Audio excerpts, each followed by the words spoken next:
نسلی آریانم، ملتی کیانم، رستمی زمانم، من تاجیکم. کوهی سربلندم، کاخی بگزندم، شاد و ارجمندم، من تاجیکم. رودی پرخروشم، وارثی کروشم، باری خود بدوشم، من تاجیکم. اهل علم و دینم، پاک سرزمینم، چشمی کم نبینم، من تاجیکم.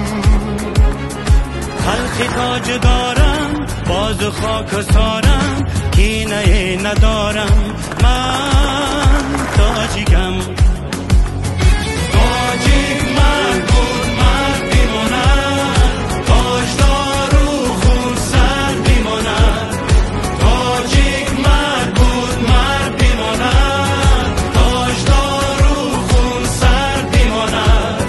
با دلی گشاد و مهر و اعتماد، دوستی اهلی در بیماند.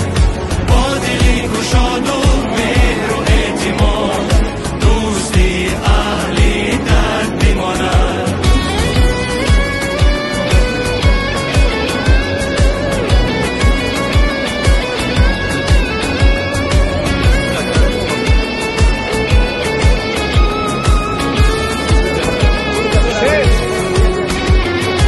عصرها گداها مالی من را بودن، دشمنانم آخیر من هم نبودن.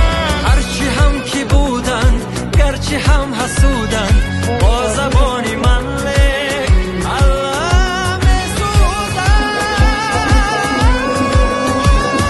در میانی سنگها خش را گداختم، من به ملکی هیچ کس هرگز